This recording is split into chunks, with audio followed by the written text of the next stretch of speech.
Clark was now facing a much different world than the one he had once known. Everyone knew who he was, and the phone calls and requests that he got on a daily basis was just unmeasurable. He did his best to take care of things, but life was more difficult and lonely for him than one could ever imagine. It had been only 2 weeks since the Lois Lane and Mr. Wells had changed his life in what they referred to as an alternate universe. This was his universe, and bad or good, he felt like this was where he belonged, good or bad. He kept on thinking about the other Lois and who she might have been if he had been able to save her. That was what he needed to do. Perry was in his office. As mayor of the city, things had changed quite a bit for him. Mr. Olson had taken over the Joe as editor, and he now was busy with all kinds of problems that a large city like Metropolis would face. They now had a Superman, and crime was way down, but the other problems still persisted, and Tempest had done a lot of damage to the city. H.G. Wells had gone back to his time and had dilemma on his mind. He felt very sorry for Clark. After all, if he had not made this machine, Clark's life would have been very different. It was at this time that he began working on his intradimensional machine again.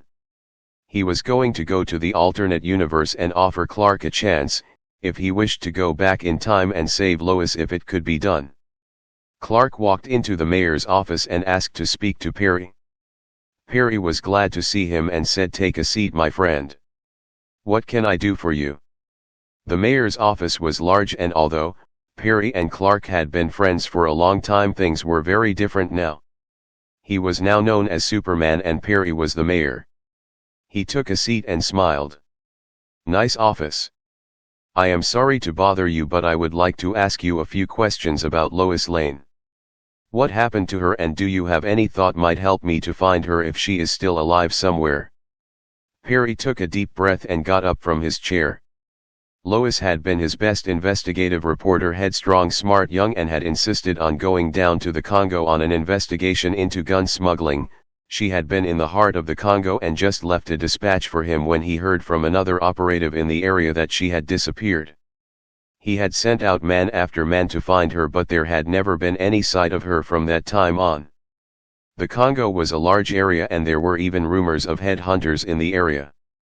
Clark watched his friend and listened intently as he explained the exact location to where Lois was last seen. There was a chance that she was still alive somewhere, and with all his powers perhaps he could find her. "I promise you, Perry, that if there is a chance that she is still alive and has been held there, I will find her. I will use my powers to look and find her. I have all the time in the world. Thank you for the information." Just as Clark was getting ready to leave the room, there was a knock on the door. As Clark looked through the door with his X-ray vision, he saw H.G. Wells on the other side. Perhaps he could help him, perhaps through time travel or something. Perry had only met him briefly, but Clark trusted Perry and welcomed the strange man into the room. Mr. Wells took a seat and offered Perry and Clark his proposal. "I am here to take you back to the time that Lois went down Tati Congo. It is my hope that we can stop whatever disappeared to her and bring her back home. We do not want to change history very much if possible, so it is my wish that we should arrive no sooner than one day before she disappeared." Clark and Mr. Wells got into the strange machine once more, and soon they found themselves back in time about 3 years and in a very dense part of the jungle, a part of the Congo. They could hear the sounds of a village not too far in the distance and headed that direction. The traveling was hard on the older man, and so Clark picked him up and walked into the village. Now, to say that the two men stuck out was what you would call an understatement. All of the people turned their heads and stared at the two strangers, but quickly pointed to a small hut just down the street. They didn't know the language of the two strange men, but they were sure they were there for that strange woman who had been asking all kinds of questions and causing all kinds of problems for them lately. H.G. Wells and Clark knocked on the door, and lo and behold, a frenzied Lois opened the door. Clark found himself taken aback. Oh, her clothes were different and so was her hair, but it was Lois, and he was sure of it. Lois stared at the two strangers and right away knew that Perry had sent them. This was her story, and she wasn't about to share the story with two men. She had worked too hard in a man's world to have two strangers take credit for any part of her story. But she opened the door and let them in. After all, the tall one with glasses was certainly a good-looking guy. Lois, I am not here to take any credit for your story. I promise you that. But, we are aware of the danger you are in and I am here to protect you. Clark explained. Oh right. My savior. That's all right, I have always worked by myself and I don't need a partner now. She told them. I would like to take you to your next trip to speak to these gun traffickers. Clark offered. Well, it is a long walk and I am sure that you are tired. Lois said with a huge hint of sarcasm. Clark smiled. Lois was just like her alternate.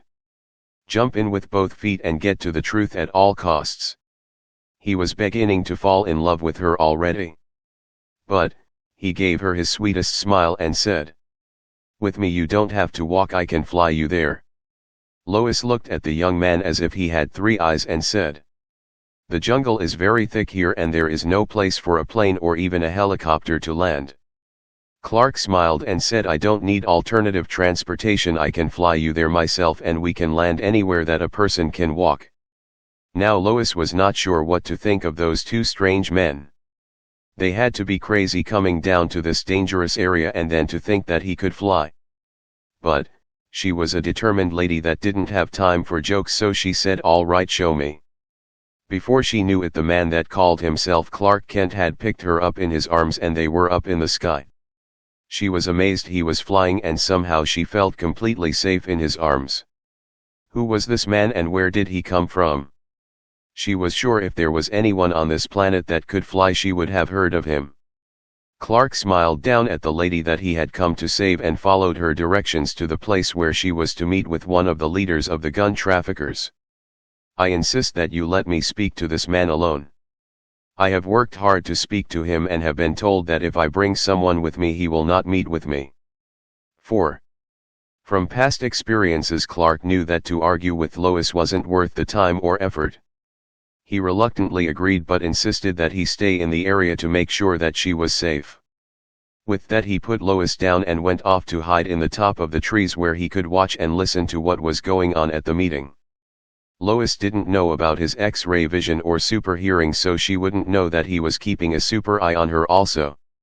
As Lois approached the clearing where she was to meet with one of the gun runners, she was nervous. It seemed quiet, almost too quiet. It was as though even the animals knew that something was going to happen. But, soon 3 men with guns met her and took her to a hut where she met with her intended. But, from the very beginning Lois knew she was in trouble.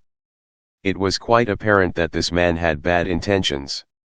Meanwhile H.G. Wells was back at Perry's office and made the decision to go find the Clark from this universe. Yes, he would not know who he was and surely was protecting his identity at this point, but he needed it to be the Clark from this dimension that did the actual saving of Lois. The 2 Clarks would meet and certainly save her. Clark was in college at this time and when he heard the knock on his dorm door he used his X-ray vision to see who was there. It was a strange-looking man, so he opened the door. As Clark listened to this strange man's story he couldn't believe such things. But, no one knew of his powers outside of his family and Lana. How did he know? He had just begun to fly and had never flown as far as the Congo of all places. But, this man said he would take him there in a machine of some sort. With trepidation Clark and HG got into the machine and within moments Clark found himself in the Congo. Clark and HG got out. He was pointed the direction that Lois had left at and set out to find this girl in this thick jungle. There was a hint of surprise on the face of the other Clark Kent's face when he realized that his counterpart was coming towards him.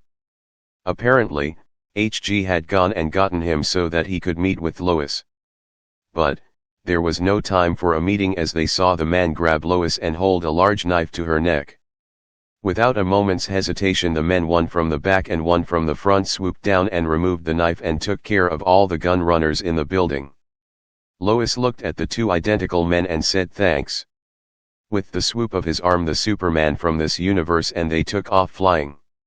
Lloyd had her story and was happy. She would bring this man with her to Metropolis and he would become her partner and friend. Clark was heading back to H's own universe knowing that things had been repaired in the alternate.